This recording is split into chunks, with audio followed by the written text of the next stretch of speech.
So hello guys and welcome back to my YouTube channel. और कैसे हैं आप सब लोग? आई होप आप सब लोग बहुत अच्छे होंगे। और आज के इस वीडियो में मैं आप लोगों के साथ शेयर करने वाली हूँ कुछ RUHS के लास्ट ईयर के क्वेश्चंस, जो कि पेपर मैंने खुद ने दिया था। तो मैंने पेपर काफ़ी ऐसे ढूंढा है, पता नहीं ऐसे फोल्ड कर करके कहीं पे रखा हुआ था। तो मैंने सोचा कि मैं आप लोगों के साथ क्वेश्चन शेयर कर लेती हूँ बायोलॉजी के, बिकॉज बायोलॉजी के क्वेश्चंस बहुत रिपीट होते हैं और 12th से है तो वही कुछ टॉपिक्स है जहाँ से ना क्वेश्चन ज़्यादा रिपीटेशन देखने को मिलता है। तो मैं आप लोगों के साथ क्वेश्चन यहाँ पे शेयर करूँगी और जो मेन मुझे लग रहा है जहाँ से बायोलॉजी में से क्वेश्चंस आए हुए हैं, जिस पैराग्राफ में से, वो पैराग्राफ भी मैं आप लोगों के साथ यहाँ पे शेयर कर दूँगी। तो इत्मीनान से बैठिए, वीडियो को पूरा देखना और कॉपी पेन लेके बैठ जाओ। जो क्वेश्चन तुम्हें नहीं आ रहा है उस क्वेश्चन को लिख लेना अपने पास में, और जहाँ से वो क्वेश्चन पूछा गया है उस पेज को, उस पैराग्राफ को, उस चैप्टर को अच्छे से पढ़ के जाना, ठीक है? तो चलो वीडियो को स्टार्ट करते हैं। तो चलो यहाँ पे मैंने क्वेश्चंस लगा दिए हैं। यहाँ से मैं क्वेश्चन बोलूँगी, जो आपको नहीं आता है वो आपको क्वेश्चन लिख लेना है, और इससे जो रिलेटेड है वो भी मैं स्लाइड्स आपको यहाँ पे शेयर करूँगी। तो ऐसा नहीं है कि आपको क्वेश्चंस मिल गए हैं तो आप आगे मूव कर जाओ, बिकॉज मैं यहाँ पे जो क्वेश्चन जहाँ जहाँ से पूछे गए हैं वहाँ पे बायोलॉजी की बुक की मैं फ़ोटो क्लिक करके यहाँ पर डाल देती हूँ, ठीक है? तो पहला क्वेश्चन हम लोग देखते हैं कि विच of the following is an opiate narcotic, यानी कि जो 4 ऑप्शन गिवन है उसमें से ओपिएट नार्कोटिक कौन सा, वो आपको बताना था। और इसमें से मॉर्फिन है इसका आंसर आप लोग मुझे कमेंट्स में भी बता सकते हैं, और जो मुझे नहीं आएगा वो तो आपको बताना ही बताना है, ठीक है? Which was the last human chromosome to be completely sequence in human genome project, यानी कि कौन सा क्रोमोजोम जो है वो सबसे लास्ट सीक्वेंस हुआ था? तो क्रोमोजोम 1 था इसका answer. Statin used for blood lowering agent, यानी कि statin used for lowering blood cholesterol level. यहाँ पे तो है ना सिर्फ लोअरिंग ब्लड कोलेस्ट्रॉल लेवल पूछा है, लेकिन अगर नेचुरल ब्लड कोलेस्ट्रॉल अगर पूछे तो इसका आंसर चेंज हो जाएगा। तो यहाँ पे तो आंसर था हीस्ट, और अगर नेचुरल का पूछे तो वो आंसर आप लोग मुझे कमेंट्स में बताओगे। उसके बाद का क्वेश्चन देखते हैं हम लोग। Which of the following is affected by the infection of Wuchereria bancrofti, यानी कि वुचरेरिया ब्रोंकोफ्टाई की वजह से है ना किसका हमें इन्फेक्शन देखने को मिलता है? तो हमें यहाँ पे आंसर 1 था, लिम्फेटिक वेसल्स का। उसके बाद 71 वाला क्वेश्चन हम लोग देखते हैं। The body of the ovule is fused within the funicle at, यानी कि कौन से रीजन पे फ्यूज होती है? तो हाइलम्स का आंसर था। The first life form on earth was, तो यहाँ पे बी आंसर था, कीमो हेटेरोट्रॉप्स। अगर कुछ आपको लगे कि नहीं इसका आंसर ये नहीं ये हो सकता है तो आप लोग मुझे कमेंट्स में बता सकते हैं, और बाकी मैं यहाँ पे स्लाइड्स शेयर कर दूँगी। तो वीडियो अगर थोड़ी सी लंबी हो तो प्लीज़ देख लेना, बिकॉज वो आप ही के काम की है। तो नेक्स्ट क्वेश्चन पे मूव करते हैं। Smack is a drug obtained from, यहाँ से जो ये वाला पैराग्राफ है ये 8th चैप्टर का है, ठीक है? तो यहाँ से ना काफ़ी सारे क्वेश्चंस पूछे जाते हैं ये ड्रग वगैरह में से, तो इसका आंसर था बी। नेक्स्ट क्वेश्चन देखते हैं। Pollination in water hyacinth and water lily is brought about by, है ना? तो ये वाटर लिखा है तो इसका आंसर वाटर से नहीं होगा, इसका आंसर सी होगा, इंसेक्ट और विंड। और ये वाला क्वेश्चन है ना शायद 2023 में नीट वाले में भी पूछा गया है, नीट के पेपर में भी पूछा गया है।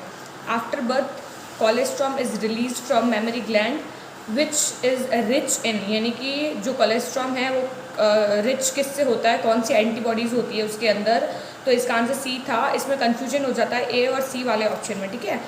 Klinefelter syndrome is characteristic by a karyotype of, तो यहाँ पे क्लाइनफेल्टर का सिंड्रोम का पूछा है। यहाँ पे आपको डाउन सिंड्रोम का भी पूछ सकते हैं, ठीक है?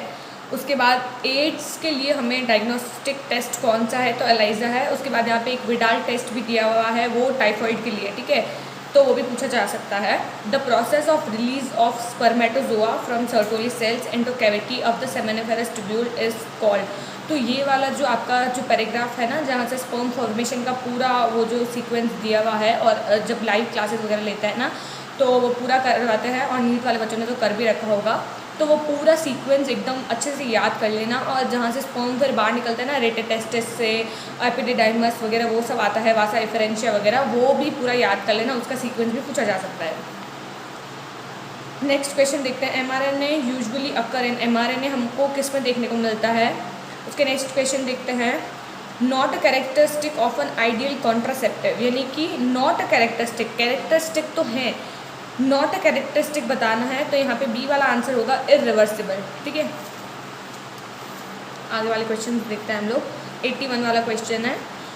Which species is believed to be the first use of stone tools. Stone tools का फर्स्ट यूज़ है ना किसने किया था, कौन सी स्पीशीज़ ने किया था? इसका आंसर मैंने नहीं किया था, ना एग्ज़ाम में किया था, ना मैंने यहाँ से गूगल से सर्च किया है। आपको मुझे बताना है कि इसका आंसर क्या होगा। नेक्स्ट क्वेश्चन देखते हैं। Phenotype and genotype ratio is similar in case of, यानी कि फिनोटाइप रेशियो और जीनोटाइपिक रेशियो सेम किस में होता है वो आपको बताना है।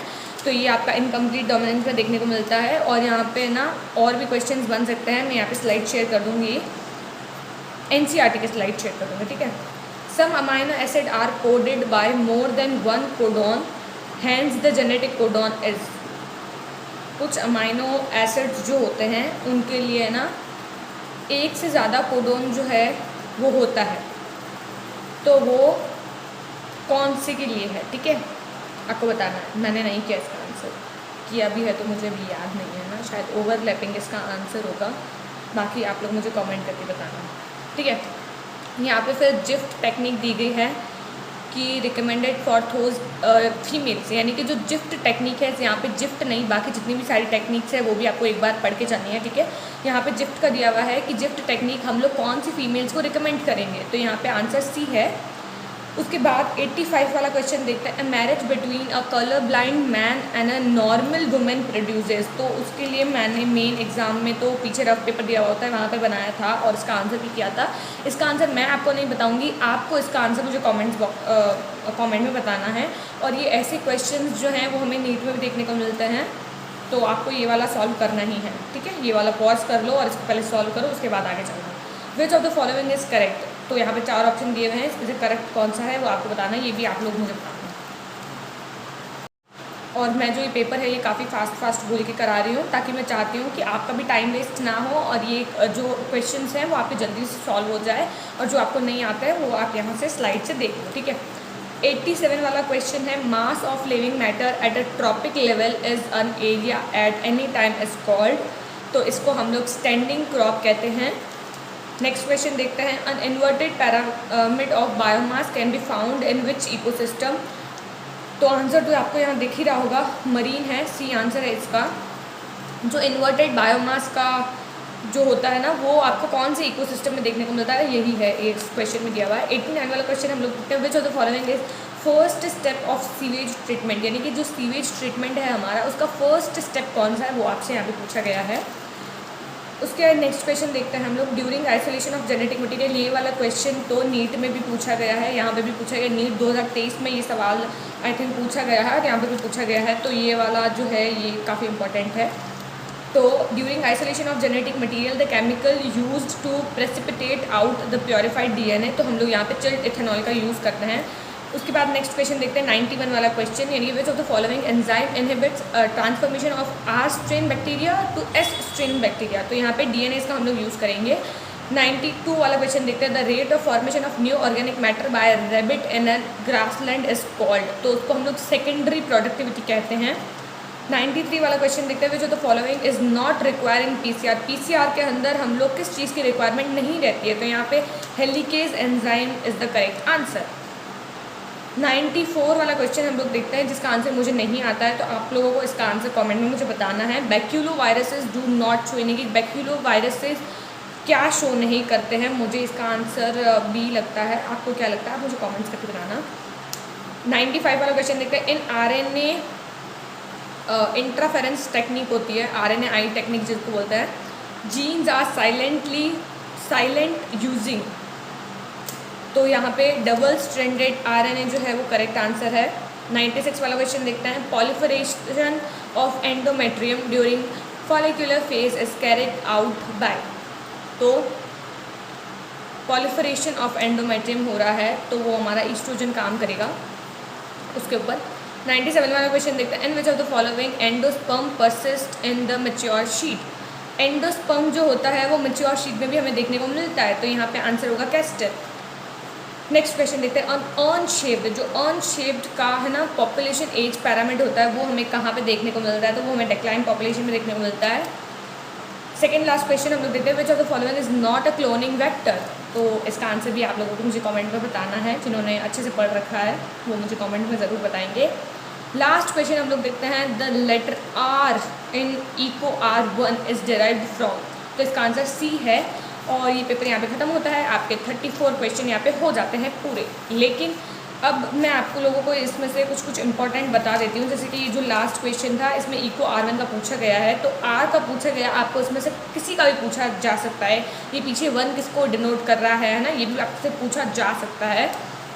और बाकी तो मैं यहाँ पे स्लाइड्स ऑलरेडी शेयर कर चुकी हूँ, तो आपको इनमें से जो जो नहीं आता है वो आप लोग देख लेना पॉज करके। जो क्वेश्चन आपसे नहीं बन रहा है वो आप रुकना, स्लाइड को देखना, क्वेश्चन सॉल्व करना, उसके बाद आगे मूव करना। और जो क्वेश्चन मैंने आपसे बोला है कि आप लोग मुझे कमेंट में बताएंगे, वो आप मुझे कमेंट्स में ज़रूर बताना। और अगर आप चाहते हैं कि मैं आपके साथ केमिस्ट्री और फिजिक्स के क्वेश्चन भी शेयर करूँ, 2023 का ये चॉइस का ये पेपर है और 23 का है, चॉइस का है, मैं खुद ही कंफ्यूज हो गई हूँ कि मैंने कब ये एग्ज़ाम दिया था। जो भी है, तो अगर आप चाहते हैं, लास्ट ईयर का ही है, जो भी है, तो आप चाहते हैं कि मैं आपके साथ क्वेश्चन शेयर करूँ, तो मैं आपके साथ क्वेश्चन शेयर करने को रेडी हूँ। तो आप लोग मुझे कमेंट में बता देना। And that's it for today, bye.